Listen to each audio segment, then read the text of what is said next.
Madam Chief Justice, just barely 2 years ago, Ghana was in the same position that this court is in. They held their elections.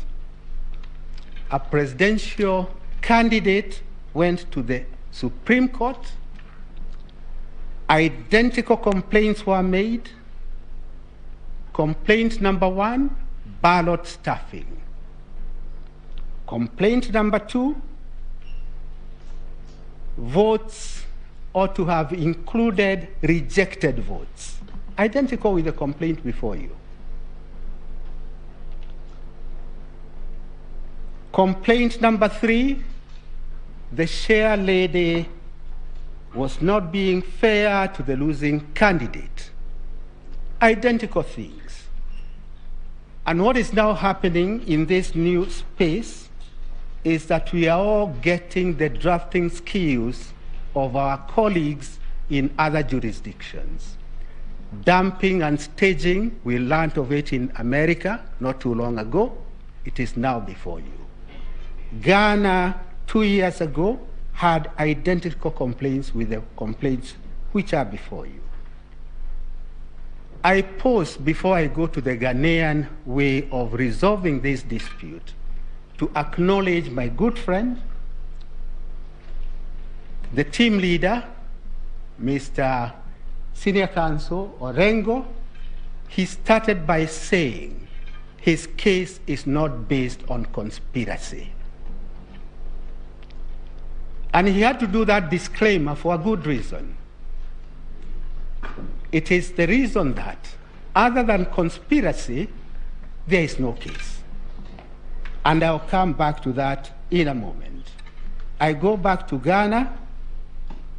Ghana considered all the evidence that was adduced, and the Ghanaian Supreme Court came to this conclusion, that the work of the court in a contest of this kind is to look for a substantive truth.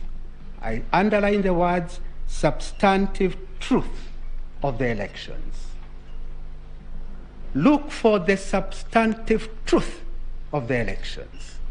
That's their Ghanaian approach.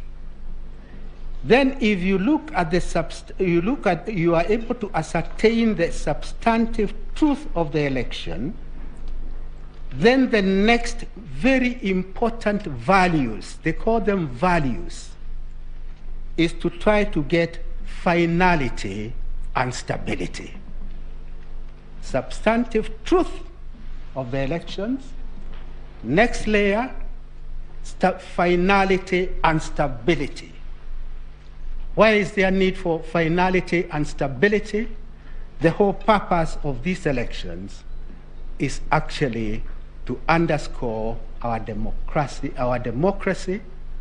to have a government in place for the next 5 years, and then we'll have yet another round of seeking the voters' validation of who will form government.